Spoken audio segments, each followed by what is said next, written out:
What if there was a podcast where one NFL legend talked about football? What about two NFL legends, huh? What about three? This is Wideout's World, where the gridiron comes alive. NFL legends Fred Barnett, Irving Fryar, and Michael Timpson. Three NFL legends, breaking down the game from the ultimate insider perspective. Game recaps, upcoming previews, and exclusive analysis straight from the minds of those who've been in the trenches. Wideout's World. Let's do it. Are you ready for some football? We're ready for some football, baby. We are ready for some football. Man. We got to pay that guy, whoever that guy is, ready for some football, baby. We got to send him a check. Let's see. Welcome, everyone. From Welcome. Tennessee. Tennessee, probably. So, welcome, everyone. Welcome to Wideout's World. I'm your host this evening. Since we're on the rotation, I'm your host this evening. I'm Michael Timpson. That person over there in the purple is...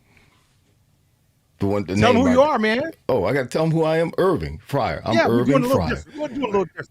And that gentleman over there in the lucky green, is. My name is Arkansas Fred. Arkansas Fred. Barnett. See, you know what? Just work with you. Work with you. All right. Thank you so much. Welcome on a Wednesday hump day. We are your NFL Pro Insiders, bringing you the news of the day, the picks of the week, everything NFL. We're going to talk about it for the next hour and give you our perspective to share with your perspective, so you have the perspective. Amen. Oh, I like that. Ooh. I like that. That just off the cuff? Is that just off the cuff? Off the cuff. Go ahead, boy. You know, every now and then we get a good one in. All right, well, fellas, how y'all doing? How was Turkey Day? Oh, man. I was down. Good, huh? Well, yeah, it was good eating. I didn't overeat. I was down south visiting with my wife, visiting her mother. So we go back and forth. We'll stay up in Jersey one year for Thanksgiving and visit with my family. Then the next year we go down south and visit with my wife's family. So it was south and Georgia, down by Augusta. It was that in Augusta, Georgia, Thanksgiving this past Thursday. Yeah, it was good. Good deal.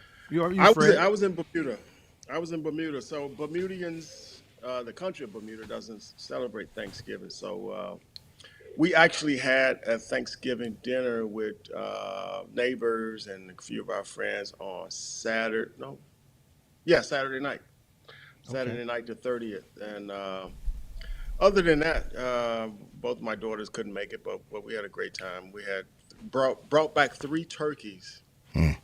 So I usually don't eat crazy either. So I caught on like a few years after I retired. I just stuffed myself, and it took me like a month to get like weight back down.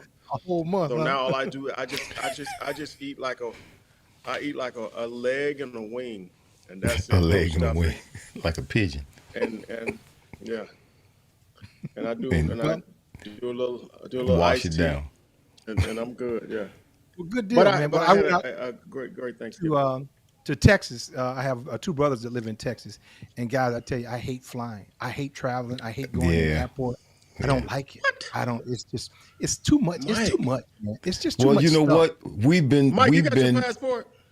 You got your passport? You think I'm coming over to Bermuda? I hate getting on the plane, man. I don't like. You know why we hate traveling commercial, Mike? Is because we traveled private while we were playing ball.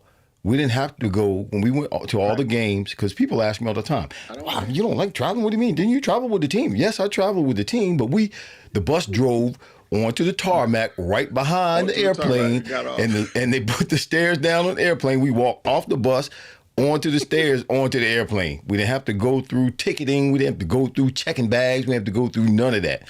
So man, I think that's a part of the reason why some of us, like you and me, Mike, I hate airports as well. I hate dealing with airports. I don't mind it. You don't mind? I hate it. I mean, I was I was practically naked at TSA. I mean, I had a hoodie on. Oh, unless you want to be patted down, you need to take your hoodie off. And then he asked me, said, "You got a shirt on under there?" I was like, "Yeah." So it was just a mess, man. And then when you get on the plane, the people are oblivious to the fact that they got a bag. They smacking you. If you're sitting in the aisle seat, they smacking you with the bag. They putting their private parts in your face when they putting their bags up on the thing, putting their butts in your face when they bending down. It's ridiculous. It's ridiculous. We got issues, man. We got issues. No, I hate travel because they're oblivious to the fact that you got other people. You're walking down the aisle, they slip the bag hitting you and stuff. Man, get out of here. What you just said? What you just said? I said that when they're walking down the aisle, the bag is hitting you. They got a bag, and the bag hits you. And I'm like, man, get out of here. You know what? Well, that's a good way to start the show. We just don't care about the commercial traveling. All right, let's get into it, guys. Let's get into it. Well, I hope I didn't sound like an angry black man. I didn't sound like an angry black man, did I? You just, okay. All right, cool. It's all part of it. An angry old man. So let's get into it, guys.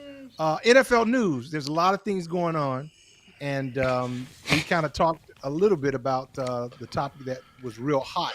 So, Fred, I'm gonna let you fire it off. Fire it off, Fred. Man, well, first of all, I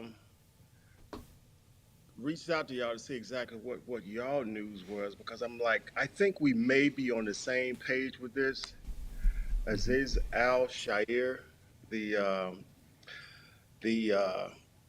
flagrant hit, which was it's such an interesting topic, because of course he came back and he said, I didn't really mean to do this. This was, I was just reacting.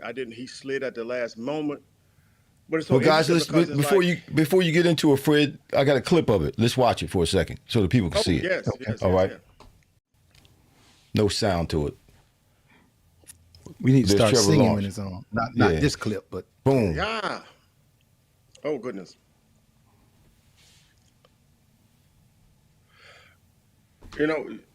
See what's so interesting. Okay, go ahead, Fred. What's so interesting about the hit is that he mentioned that, first of all, I think it was a bang bang play. Now, a bang bang play doesn't mean that you need to be aware of what's going on. Let me give you an example of what being aware of how you can make adjustments of being aware. From my coaching, when you have an out route, fellas, and there's cover 3, you run an out route. If you happen to see cover 2, you usually run a fade route. Go outside and go outside the corner.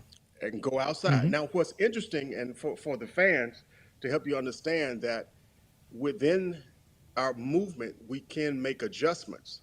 Understand when we need to make adjustments. When there's cover 3 shown, and you come off the ball and you see that safety move to the half of the field and the other safety to the half of the field, you make that adjustment, and what was going to be an out route becomes a fade route. Now, they didn't show you that coverage from initially. And I say that to say, when I think about Al-Shaair, there's no way he would have hit Trevor Lawrence low if he wouldn't have slid. He's a linebacker. If Trevor Lawrence was just running free and not sliding, he would have went straight for his shoulders. He would have because he would have took him out, and it probably would have been a legal hit. But I think the fact that he did slide and saw him sliding is when he went down. Now, let's not take away from the fact that he has been fined throughout this year. And, God rest his soul, he kind of reminds me of one of my ex-teammates, Andre Waters, who is, they call him Dirty Waters. Dirty Waters. And here's a guy you don't want to play against him, but you definitely want him on your team. And when he put on the football uniform, it was lights out for anybody that crossed his path. And that was just his attitude.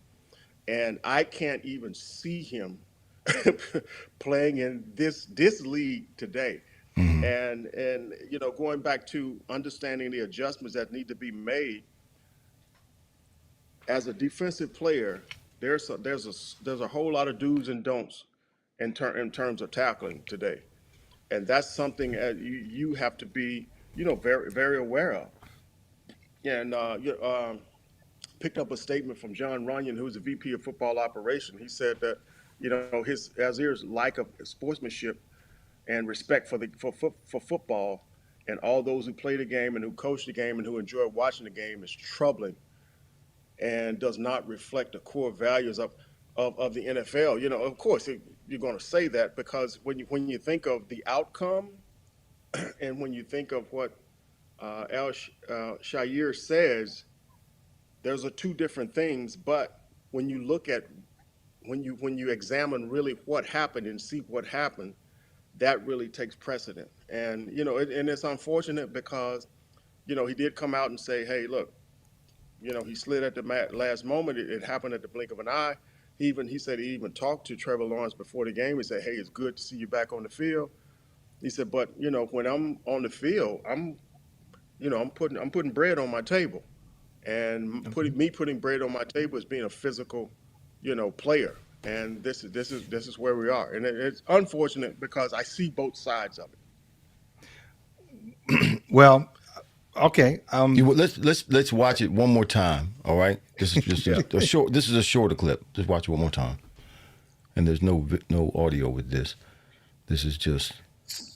So, okay, Fred. In terms of what he said, I'll be honest with you. I think it's. I don't agree with it at all. Yeah, I don't agree with it at all because number one, he led with his elbow to the guy's head. Yeah, I don't agree with it at all. Number two, he's coming in as a reputation for a dirty player. We talked about he's been fined before. Here they are. In 23, he got fined for roughing the passer. Then the next one in September, and then in November, face mask. Obviously it was probably a dirty face mask. In 24, he's been fined 3 times, one for fighting, one for a late hit, and then this one with the hit against Trevor Lawrence. I mean, the guy's just, I can't go with the whole bang bang thing. It happened too quick and he slid too late. I got an issue with that. I just think his intent, first of all, it's a quarterback. They ain't gonna truck you. I mean, I just don't think he needed to lead with his elbow to the guy's head. Number one. Number two, I take exception with his coach defending him.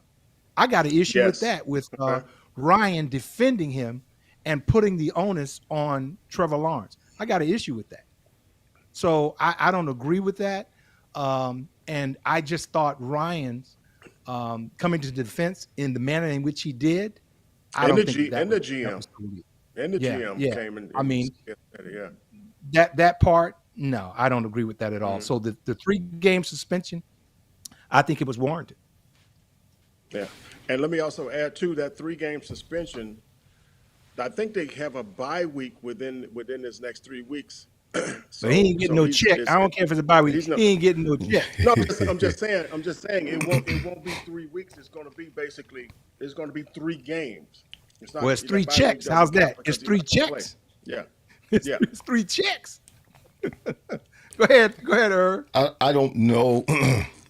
I kind of lean towards what you're saying, Mike. When I look at it, and I've looked at it several times. I mean, there's always the foreknowledge when you're a defensive player and a quarterback is running. You have the foreknowledge that he's probably going to slide. Now you could make the argument that Trevor Lawrence is 6'6", 220 pounds. He's a big guy, so you gotta go at him with some force. But you can't make adjustments in the air. You can't. So you have to make that decision beforehand, meaning before the quarterback slides, what you're going to do as a defensive player. Because once you leave your feet, once you launch, it's too late.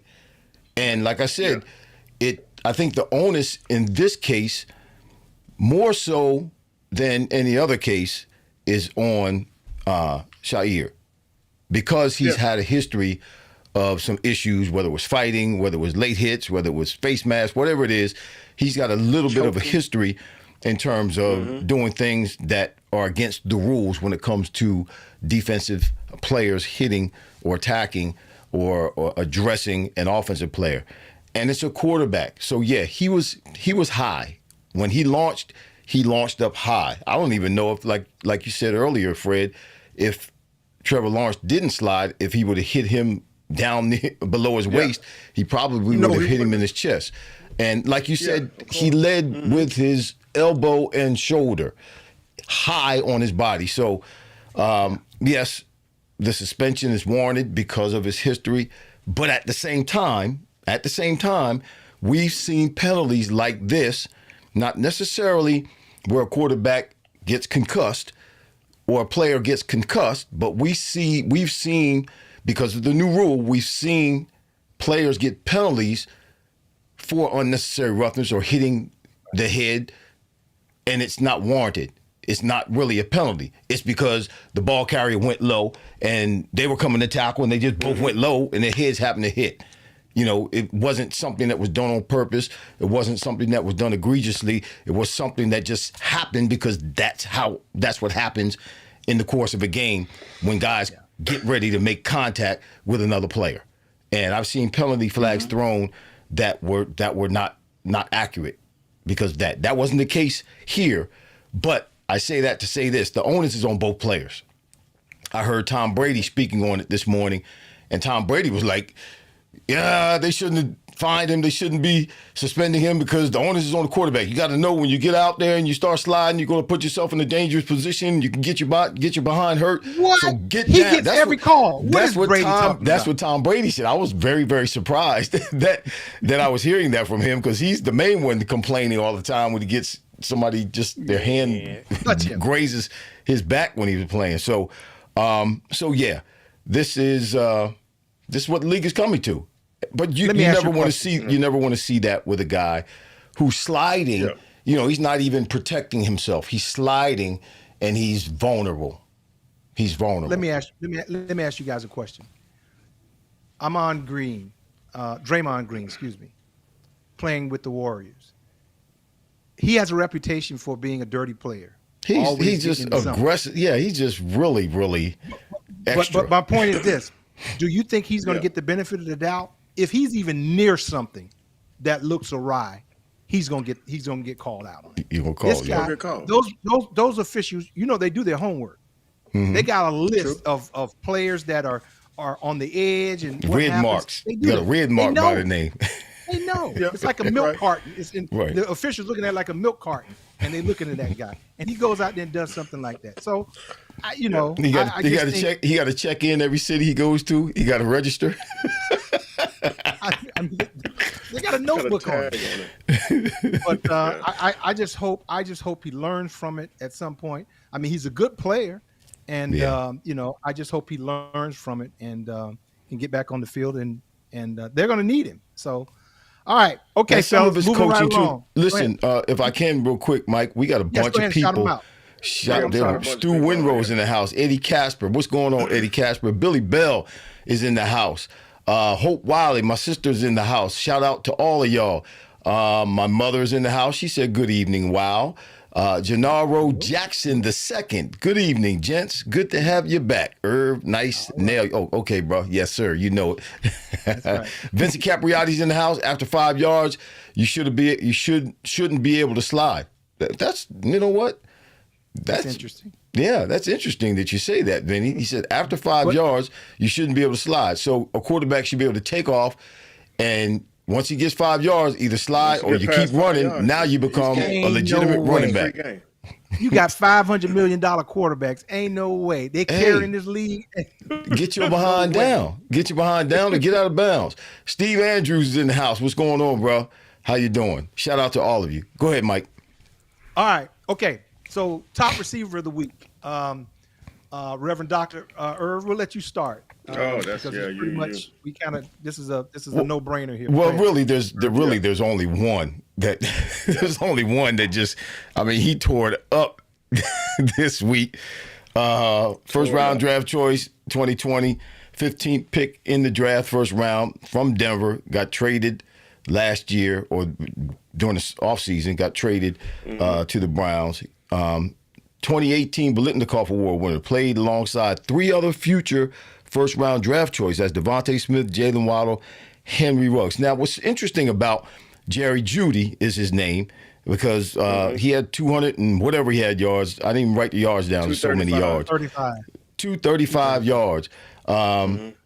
He was called a jag. He's been trying to prove Steve Smith wrong. In a show that Steve Smith was doing, the former wide receiver, he called. What's a jag? A jag is just a guy. Just a guy. They call him Jag. He was a first round draft choice, and Steve was saying that he's not producing. He's just a guy. He was at Denver. He's just a guy. He's not a first round draft choice. He's just taking up space, sucking up air. He's just a guy out there. So, and he was drafted in 2020 before Justin Jefferson, before CeeDee Lamb, before Brandon Ayuk. All those cats have had 1,000-yard seasons and signed big contracts, big old contracts. Yeah. So Jerry Jeudy's got, and I identify with him. He's got a big old board on his shoulder, big old brick on his shoulder, and he busted it out and had a big game and against his former team. Now he's the third receiver. He's got the most now, but he's the third receiver in the history of the league to have over 200 yards against his opposing team. No, stop right there, Irving. Stop right there.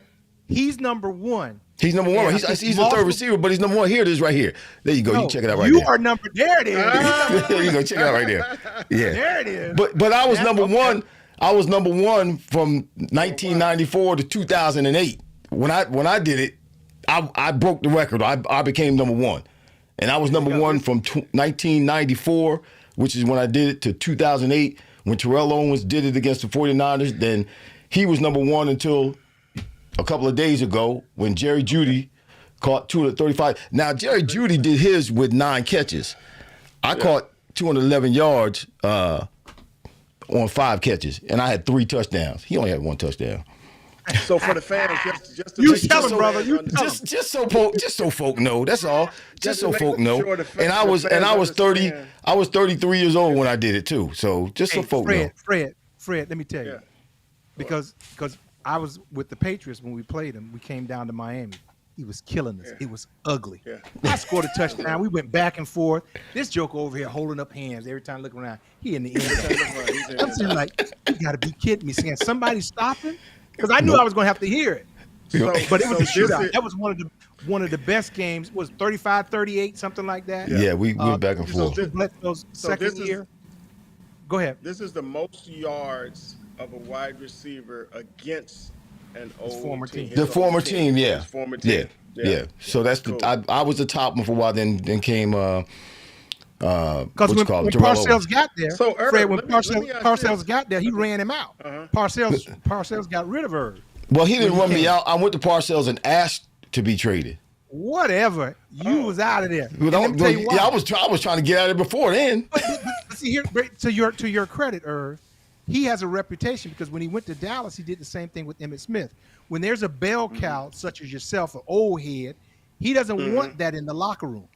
He wants his voice to be the one, because guys like you that are leaders, people are going to listen to you. Listen to you. Yeah. And that's why he did the same thing in Dallas with Emmitt Smith. So that's his MO. So that's just how he operates. Yes, influence. Sir. So Jerry Jeudy is the man this week, y'all. Yeah. He went back into Denver and just ran up and down the field. Now they lost the game. But I can identify with him because he said he wanted to go back and whoop their. Yeah. But I can identify with him with that chip on his shoulder from Steve Smith, in terms of calling him a jag, because the same thing happened to me with Chris Collinsworth when I was about in my 5th year in the league. He said that I was a first round bust, and he ticked me off, and I played with a chip on my shoulder for years. So keep going. I can identify with you, Jerry Jeudy. Keep going, man. Go, JJ, go. That's my dude. And to tell you what, he's not doing bad 2 years. He's not doing too bad this year. As a matter of fact, he got 54 catches, 880 yards, only 3 or 4 touchdowns. But but he's on pace for 1,000 yards. And Right, he just got on pace with that, and he really has established himself now as the number one receiver on the team, particularly after they let Amari Cooper go. Once they let Amari Cooper go, now he's stepped up and he's really done a great job of establishing himself as the number one receiver. So hopefully he can feel good about himself and keep playing hard, get that 1,000-year season this season, and continue to elevate and escalate and go to another level in the upcoming season, and then get that big paycheck. Get that big paycheck. Yeah, no. We also talked about him last week against Pittsburgh. Right. And he came up with some huge catches in terms of getting a first down and keeping the ball moving. And as you mentioned, if he can keep pace, he'll definitely be, he'll definitely go get his, what as the young people call it, go get his bag. My bag is sitting over here in the corner with my clothes in it. My bag is empty. All the young people got. At least you got something in your bag. My bag is empty. Shoot, I ain't got nothing in my bag. They got the money. Let me give you an interesting stat about Jerry Jeudy that I looked it up, and it was quite interesting. Because remember now, he got drafted in 2020. Right. The team that he was on was 5-11. Vic Fangio was the coach. In 21, they were 7-10. Nick Fangio was the coach. In 22, they were 5-12. The same Vic Fangio. Vic Fangio. Then they were 5-12, and that was Hackett was the head coach in 22. So it's very hard to produce when your team sucks like that. Right. Well, yeah, of that's course. different. And then in 23, they were 8-9. That was Peyton's first year. And you know what it was. By that point, the guy was frustrated. Right. And I'm sure he was not, pleasant in the locker room. And Peyton said, well, we want to try and, get you to go to another team. And that's what they did. Yeah. So to his credit, there was a lot of crap going on in that team. And it was. Sound like the Patriots back in the day when we was on it, man. Same kind of scenario. Same kind of scenario, because it was the Patriots were a mess. Different coaches. Just different owners, kept changing year after year. You have a head coach for a year and another head coach, and it was a mess. Quarterbacks coming and going. But think about this, Jerry Jeudy. He's balling with Winston. Right. Our boy Winston is still lighting it up now. He had a couple problems. He had a couple slip ups this past. Oh yeah, he had a couple of pick sixes. He got 2 pick sixes, didn't he? But he threw for almost 500 yards. Yeah, but how do you do that? How do you throw for almost 500 yards and throw 2 pick sixes and lose the game? He was choking it while he's laying on his back. Laying on his back, choking it. Let me show you how good God is. God made him have the best game and the best worst game at the same time. The best game and the worst game at the same time. And you know what he said? He said, God, please deliver me from throwing pick sixes. He said, deliver me from throwing pick sixes. No, now you know what that is. That's not trespasses, but that's iniquity. Iniquity is in the prefix is INN. Iniquity is crookedness inside of us. So he needs to be delivered from the crookedness inside of him, not delivered from throwing picks, because it's inside of him that's causing him to throw the picks, the crookedness. There's two people I can listen to in the NFL all day. Jameis Winston and Mike Tomlin. I can listen to them all day. I can listen to Mike Tomlin. I don't know about Jameis Winston. Oh, Jameis can have me on the floor. Jameis will have me on the floor rolling. Yeah, Tomlin have you inspired. So one's a comedian, one's an inspiration. I'll give you who Jameis Winston is. Muhammad Ali. No, he's not. Ali. No, he's not. Don't even. Muhammad didn't talk like. Yes, don't insult Muhammad Ali like that. He is not Muhammad Ali, because Muhammad Ali backed up everything he said. That was a bad dude, man. I'm talking about what he's saying. The little one-liners. Nope. All right. No. Okay. What'd you say, Fred? No comparison, man. That was a bad comparison, Mike. Moving right along. Okay, so let's go to our surprise. Let's go to our surprise of the week, since I'm getting the time out. So let's go to our surprise of the week. Surprise, surprise, surprise. Surprise. They don't All know right. who that is. Surprise. You know who that is, Some of 'em Fred? do. Surprise, surprise, surprise. I kind of remember it, but yeah. No. Oh, no, I don't know. Gomer Pyle, man. Colin Powell. Gomer Pyle. Gomer Pyle. Yes, Gomer Pyle. You don't remember Gomer Pyle? Jim Neighbors? He don't know, man. You don't what? They don't have TVs in Bermuda. Y'all a little older than me, man. I'm sorry. Man, you don't remember. Oh my gosh, you need to look up Gomer I Pyle. remember Gomer You over Powell. 50. Jim You over Neighbors. 50, Fred. You over 50. remember Stop talking Gomer. about you young. I remember Gomer Powell, Lord have mercy. the guy who was in the All right. army. Who's your Yeah. surprise, Fred? Who's your surprise, Fred? Your surprise Oh of the God, week, my Fred. surprise. It's interesting because we've all heard the term a good team figures out a way to win.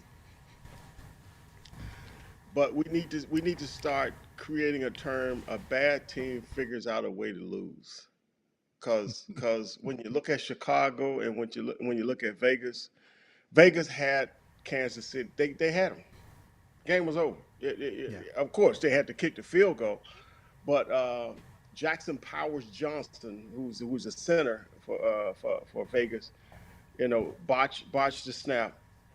But what's interesting is that I went back and looked at that particular play, that last play, and there was a whistle, and you could see the field judge running out on the field, waving the play off, and he botched the snap, and of course, Kansas City gets the ball, and that's that. And it's he doesn't botch that snap. You kick the field goal. Kansas City have their second loss.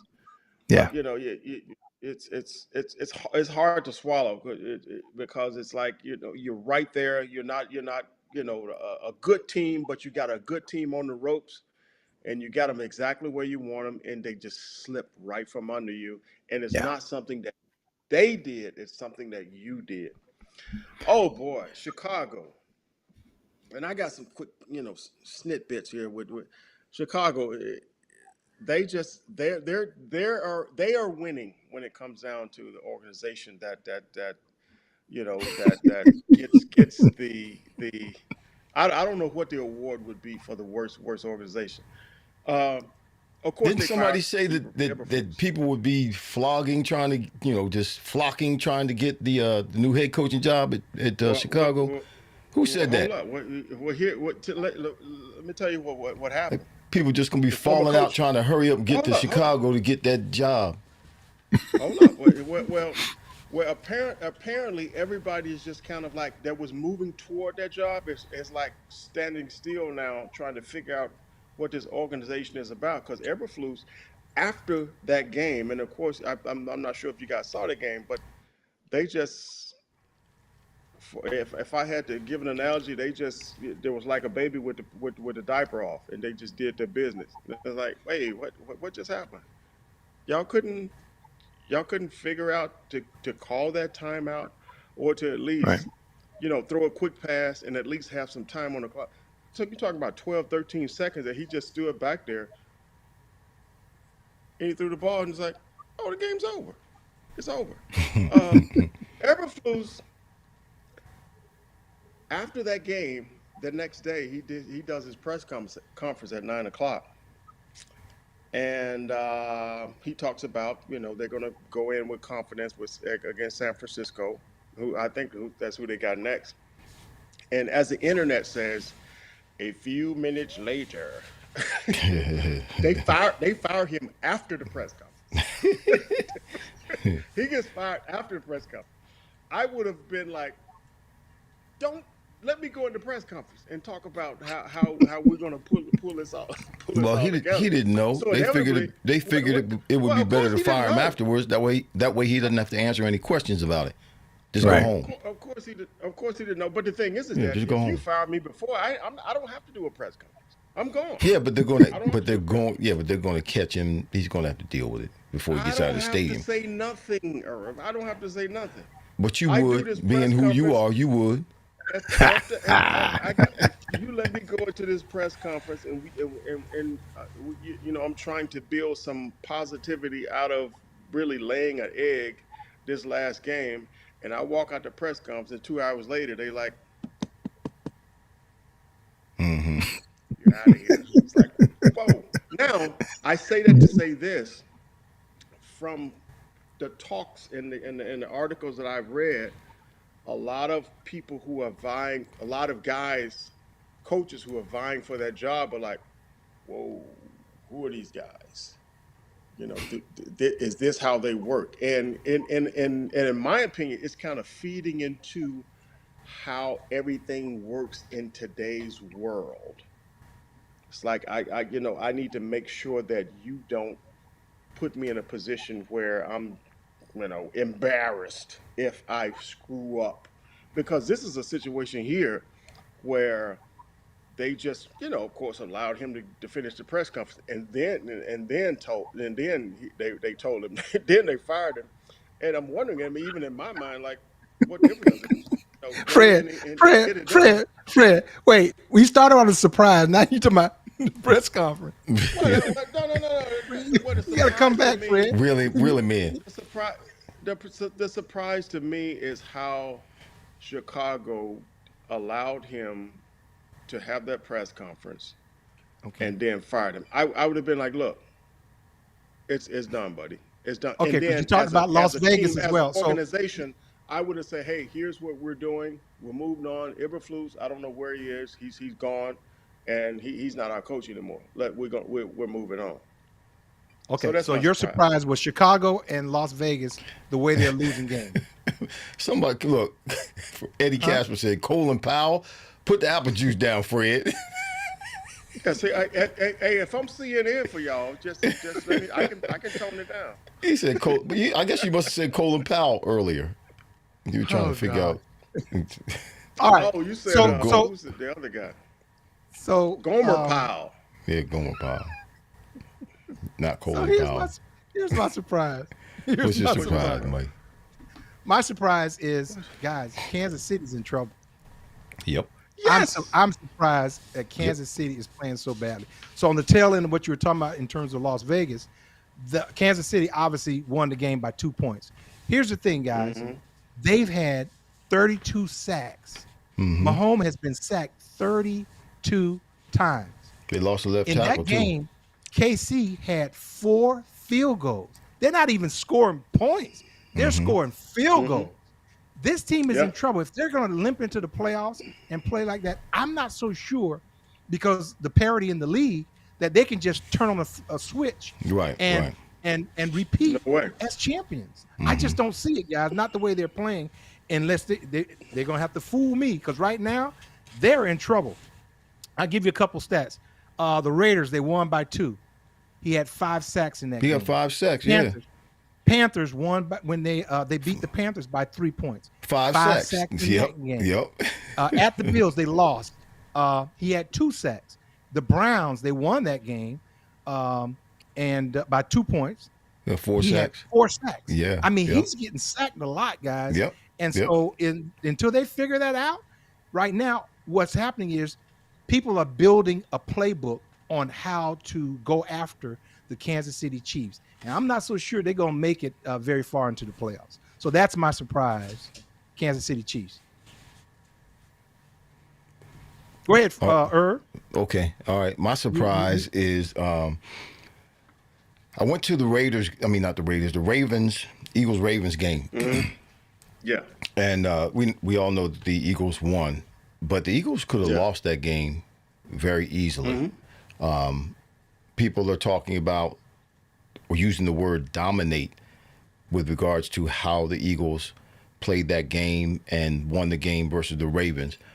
They did not necessarily dominate that game. First of all, they didn't even have the ball offensively. They didn't touch the ball the whole third quarter, because the Ravens were going up and down the field, and they held on to the ball the whole third quarter. They didn't come out with a whole bunch of points, but the time of possession was crazy. And then prior to that, in that first half, yes, the Eagles were behind 9-0 at one point, and they weren't moving the ball. there were a few 3 and outs. They weren't successful offensively at all. Defensively, they were playing well. They were tackling well. They were stopping even when the Ravens got into the red zone. They were limiting them to 3 points.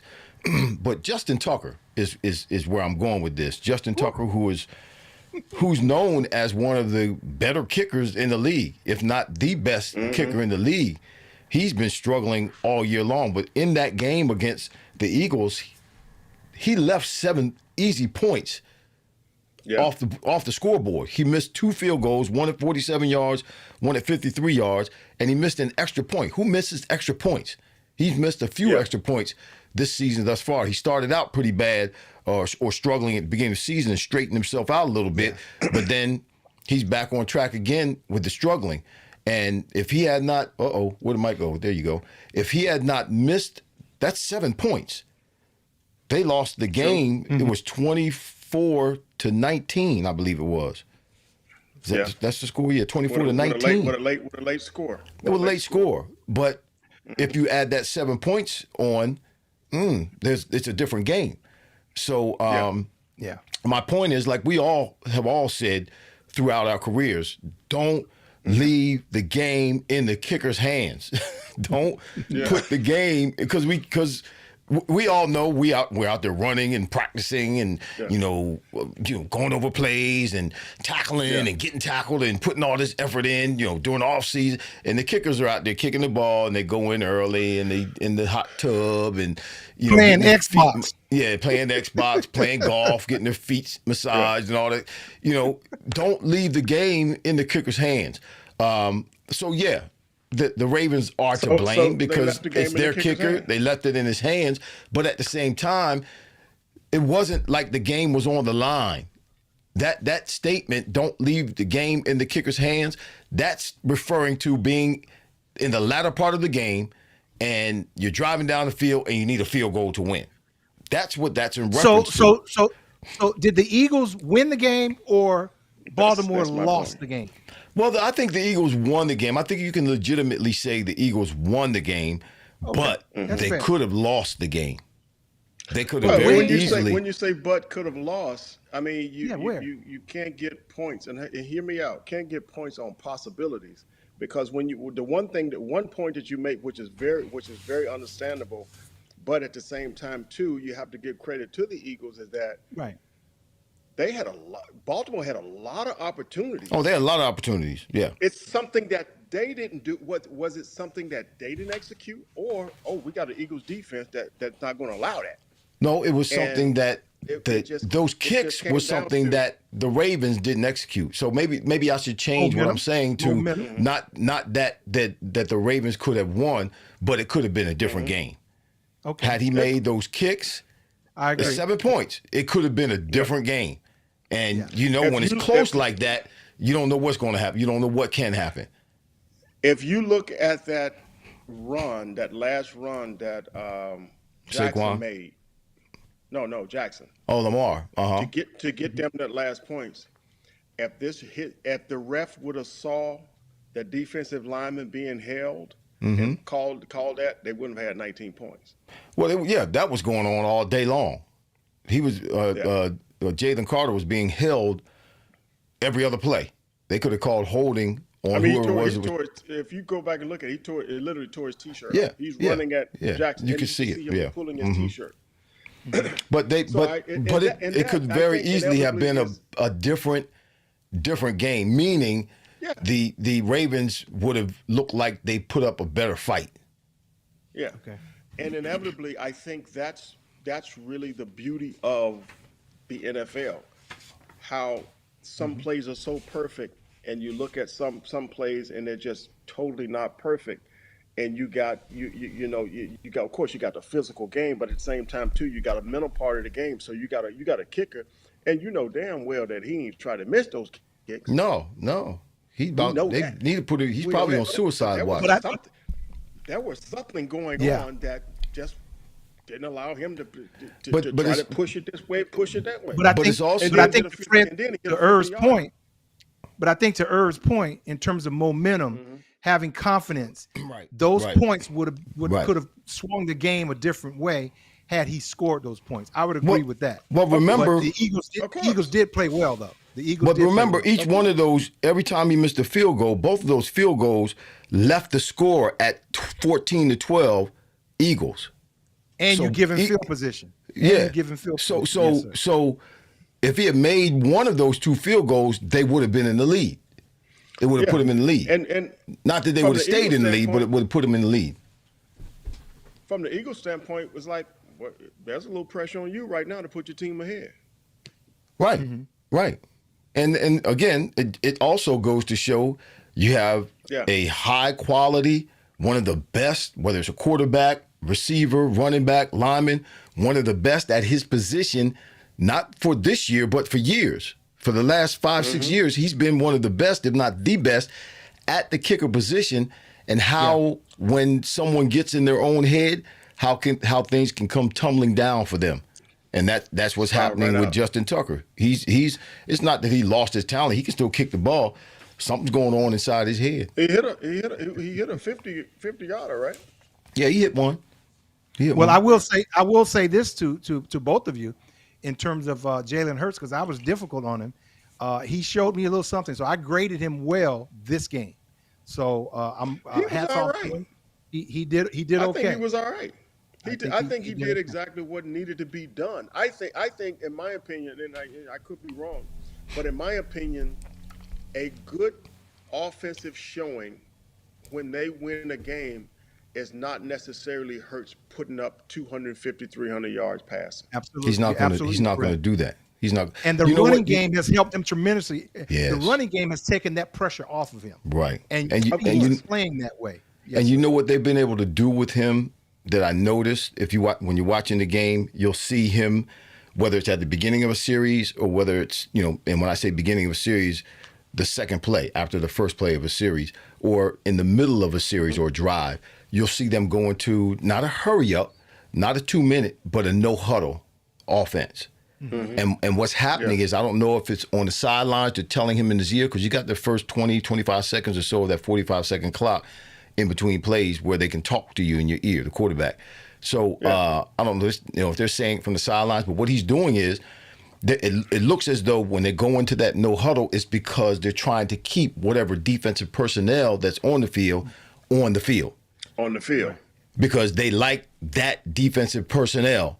And we have a package in place of passes and runs that we want to call against that package of personnel defensively that we know we can be affected by. Because when you watch him, go no huddle, and because he'll look, and then he'll go up to the line of scrimmage and tell everybody what the play is, and then he'll come back in the pistol or the shotgun and they'll run it, and more times than not, that play is successful. More times, and then they'll go back into another no huddle until something happens, whether it's an incomplete pass, whether it's a out of bounds, whether it's whatever it is that gives the defense time to make a change on the personnel, and then they come out of the no huddle. But he's doing a great job of that. So let me ask you guys a question before we move on to our picks for this week. One word answer. You got it, Fred? You got it, Irv? One word answer. If Fred don't get one word, nothing. Listen, do the Eagles win the Super Bowl? Yes or no? Wow. What kind of question is that? I don't know. What do you mean? What kind of question is it? You're an analyst. You're supposed to give me your prediction. Will the Eagles win the Super Bowl? Yes or no, Fred? Yes. Okay. Yes. Okay. Mike? No. Well, he's mad because the 49ers are at the bottom of the NFC West. No, I'm not. He's mad because 49ers thinking for gold. They're at the bottom of the NFC West. No, see, we always talk about this. I knew you guys were going to say yes because you're on the payroll. I always tease you guys about that. They So don't it's pay me okay. nothing. I don't get no tickets. I can't even get in to watch practice. They don't give me nothing. They don't even invite me. They invite other players. They invite Fred. Listen, Mike, they invite Fred to come in and do autograph sessions and stuff. I can't even sniff the parking lot. Did you have good seats when you went to the game? What, the Ravens game? Yeah, he always has. Yeah. No, I had no good. We were next to we were a row from the top in the end zone. One row would've left. cold as Eskimo. You know what? Cold as I Eskimo. would've Mike, Mike, your light just went out. right now, Mike, I would have left. I think Well, we left. Yeah, I didn't stay. I didn't stay for the whole first half. I mean, I left after the first quarter and went back right to the now, bus. Mike, I think if you interviewed every team, they would not want to play Detroit, Philadelphia, and possibly Buffalo. Anybody else, they're like, out. We'll take them. That's why I said they're not going to win. They're not going to Super Bowl because they're not going to beat Detroit. Sorry to burst your think they bubble. can beat Detroit. Eddie Casper, sorry No, to burst I your ain't got bubble. no No, but Eddie Casper, they're not going to beat Detroit. All right. Billy Bell said you're drinking that haterade every week. Gennaro Jackson II is in the house. He's shouting out. Scott Teller, shout out to you, bro. Looks like we got a legit fullback. I like the move a lot. They're taking a linebacker and they put him at fullback, a young cat, and they use him at fullback every now and then. And every time he's in there, it seems to work. He's a lead blocker for Saquon. It works well. It works well. All right, we're going to see. All right. So let's go with our picks. All right, Thursday night. This is a hot one. This is our game of the week. We got the game What? of the week. We got the game of the That's week. the game and of the it's a week, Thursday. night game. It's Thursday night Green game. Bay at Detroit. It's not a pick, All though. right, what you got, Fred? It is a pick, though, because it's a Thursday night game, so we have to pick. Yeah. All right, correct the hell out of me. You just got corrected. Green Bay. Stand corrected. Green Bay. So we going with our pick, or we going with our Thursday night game? Thursday night is a pick, man. What's wrong? Well, he called it the pick. Thursday night, I'm you just have too to little. pick Thursday night. The I'm just Thursday too night little. game, you have to make a pick on the Thursday night game. Thursday night game, Sunday night game, Monday night game. I don't care if you put your pinky up. Get with the program, Fred. Come on, Fred. All right, Green Bay 9-3, Detroit 11-1, and I think Irvin and I spoke a little bit about this game being the game of the week, which I think is very interesting.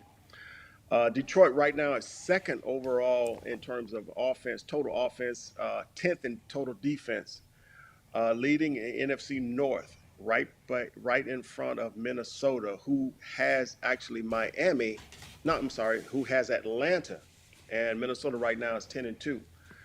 And this possibly, guys, could be a race. If Green Bay beats Detroit, could be a race for home field advantage throughout, because at that point, Detroit will be 11-2.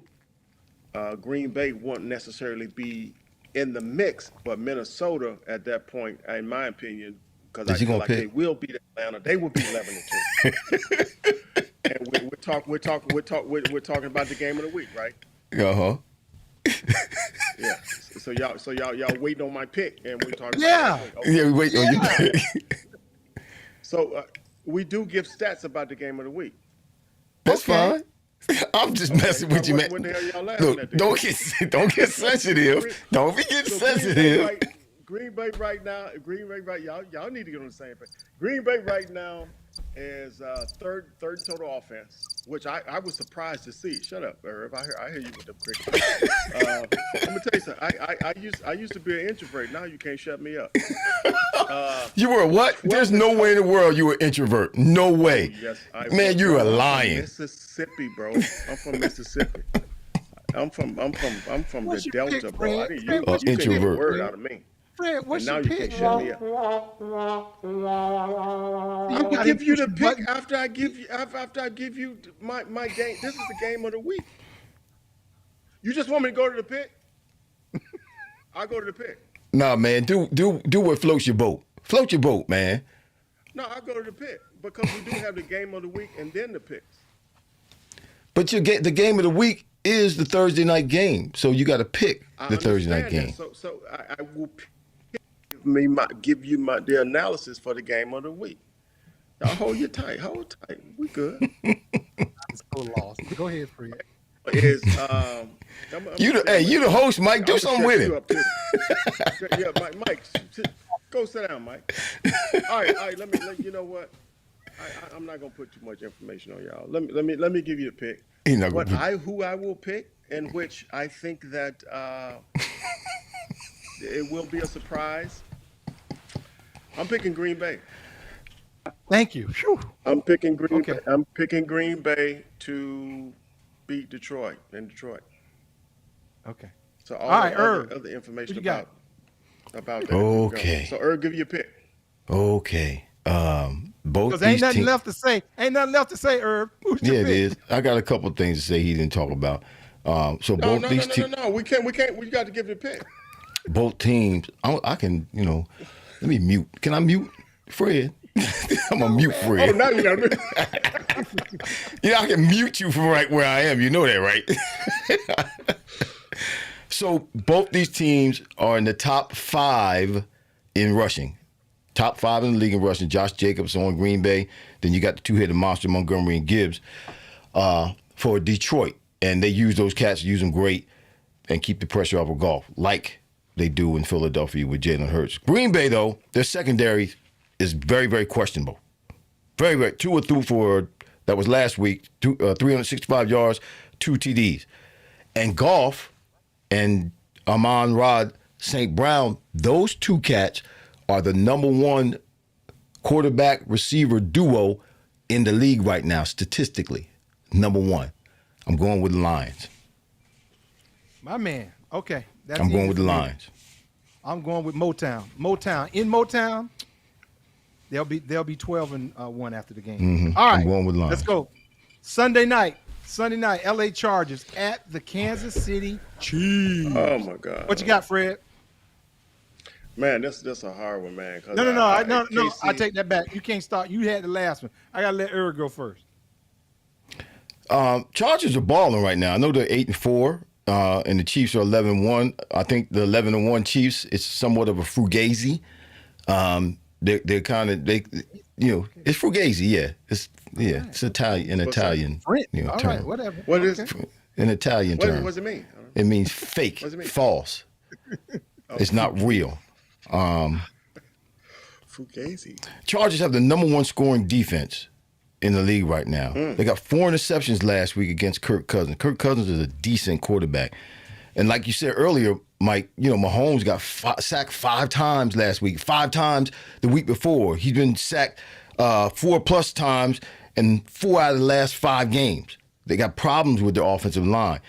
I'm going to go. I know it's going to be cold in Kansas City, but man, I'm going to go with the Chargers. I just feel like I feel it. I feel it. I'm going with the Chargers. Okay. What about you, Fred? Chargers. Okay. All right. Look, he's a Charger. That's all I'm saying. As much as I don't want to, I'm going to go with Kansas City. LA Chargers lost their running back, and I think that's as much as you don't want to. I think that's going to hurt them more than anything. But I'm going to go with Kansas City. That backup running back. A lot of times when those running backs come in, the backup running back comes in and does well. This is true.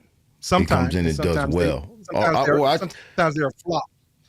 I don't know about a flop, but they come and do, because for one, he's healthy. So he's coming in with a lot of energy, because and particularly this time of the season, he ain't been playing. He ain't been getting beat up. He coming in full speed. Okay. Well, you don't need to justify your pick. You don't need to justify your pick. I'm trying to help you. I'm telling you. I'm telling you. I'm trying to help you from making a foolish mistake. Okay. All right. So Monday night, Cincy at Dallas. Cincinnati Bengals. The Bengals at Dallas. That's easy. I'm going with Cincy. Yeah, you know what I can't do. You know what I cannot do. I didn't do it last week. Boy, I was cheering for the Giants, but they let me down. They're. I mean, the Cowboys are bad, but the Giants are just worse than the bad Cowboys. The Giants got it. Ooh, they're bad. They're terrible. But yeah, I'm going with the Bengals. Going with the Bengals. Yeah, I gotta go with the Bengals as well. Dallas is not there. Okay. Not there. Eddie Casper, he said, "I'll see y'all Sunday." See you Sunday, Eddie Casper. He must be out of here. Sunday, Eddie Casper. It's 9:00. He must be past his bedtime. I think he told you. He says you have an invite to the Cowboys game on the 29th, Herb. Where So he he was said inviting you to the game. He was in the chat. He was inviting you to the game. Great showing you. Where? I didn't see that. Yeah, there he is. Okay, Irv, Yeah. you have an invite to the Cowboys game, December 29th. All right, Eddie Casper, hit me up, brother. Hit me up. I know you're leaving. Hopefully you hear this. I'm in. Holla back.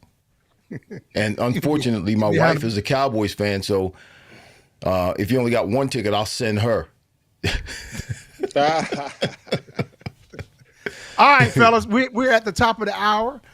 We have some time for some questions. They have some questions. Oh, can Put we them in get- the we chat can- while can we you get shouting the, everybody out there. Who's leading with the picks? Yeah, we got to do the picks, bro. I'm getting to it, fellas. I'm getting to it. I'm telling them to put the questions in the you chat. weren't. Hey, Okay. Here If we you- are. Here we who's are this? with the picks. Shannon A. Holmes. What's going on? Hey, Cool. Steve Andrews, Shannon Holmes.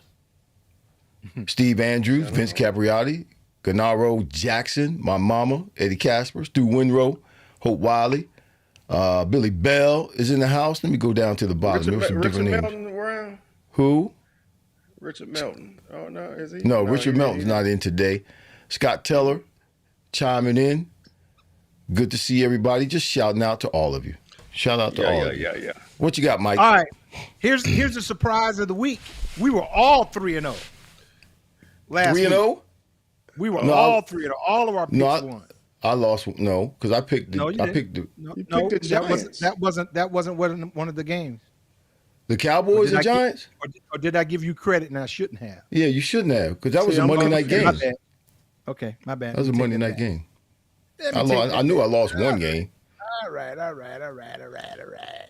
All right, so the scores now. I am bringing up the rear, proudly bringing up the rear at 25-17. Hey, as long as I end 500, I'm okay. He's better than 500. Yeah. Irv, you and Fred are tied at 28 wins and 14 losses. Woo.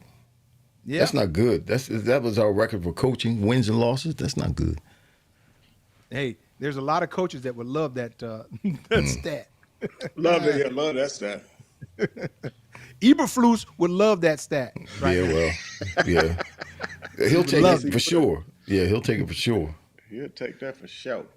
Well, we got any questions? Any questions? Anybody got anything to ask? The resident Eddie Casper. pros? Eddie Casper said we win the Super Bowl if T keeps picking. That's you, Timpson. Keeps picking against the Birds. He doesn't like the Birds. All Yeah, right. he don't like the Birds. He's mad. I told you he's mad because his 49ers at the bottom, the NFC West, just at the bottom. They just not looking good. And McCaffrey Running back And gone. McCaffrey hurt again. McCaffrey hurt Hot again. He's mess. gone. Yep. Hot mess. Mhm. So I'm gonna No, jump on the Detroit bandwagon. The who?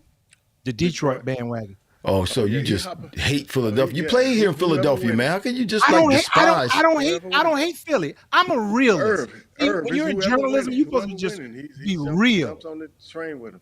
Whoever What you wins. gonna do? Okay, what you gotta gonna do keep it real. when we go to Super Bowl? You gonna jump on? You gonna what? No. No, I'm gonna give you your props, and then I'm gonna go get my jersey and He said, put "I'ma my, give you your my props." old Eagles jersey on. I'm gonna go put my old Eagles jersey on. Okay, I'll tell you what. If the Eagles go to the Super Bowl, that's what you got to do. You got to wear your Eagles jersey on one of the on our show. Well, actually, On the I show. can't. It's framed like that one, so I can't really take Take it out the frame. Take out Man, the frame. you're crazy. You know how they say about people. You tore out the frame. Take it out the frame. You be tore out the frame. All right, man, I'm done with y'all. Time is up. This has been a great show. Well, don't forget to subscribe at YouTube, on YouTube at Wideouts World. Hit us up, subscribe, like us, tell your friends about us. We'll be here every Saturday. Every What you get? You bad as I am, man. Something ran through my mind that I got to do on Saturday. Every Wednesday at 7 p.m. You got With another my- podcast on Saturday? With, You got with another my podcast friends on here. Saturday? No, sir. I just got things to do, places to go, people to see. This is Wideouts World. See you next time. That's Throw 'em up. Wideout. See, look, that's wide. That's the W, Fred. Wide There's the out. O. There's the O. Oh, and then okay, there's O's the and W. mill. No, Come the on, O come is on. your head. The O is No, your head. O is this. No, the O is your head. Push the button, Irv, so we can get out of here.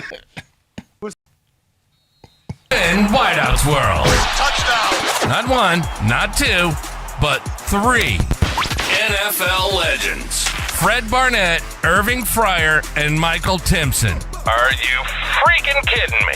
If it's football talk you're looking for, I think we've got you covered. We hope you enjoyed the show. If you did, make sure to like, rate, and review. We'll be back soon. But in the meantime, find us on YouTube at Wideouts World. See you next time. Let's go! Let's go! Go! Go! Go!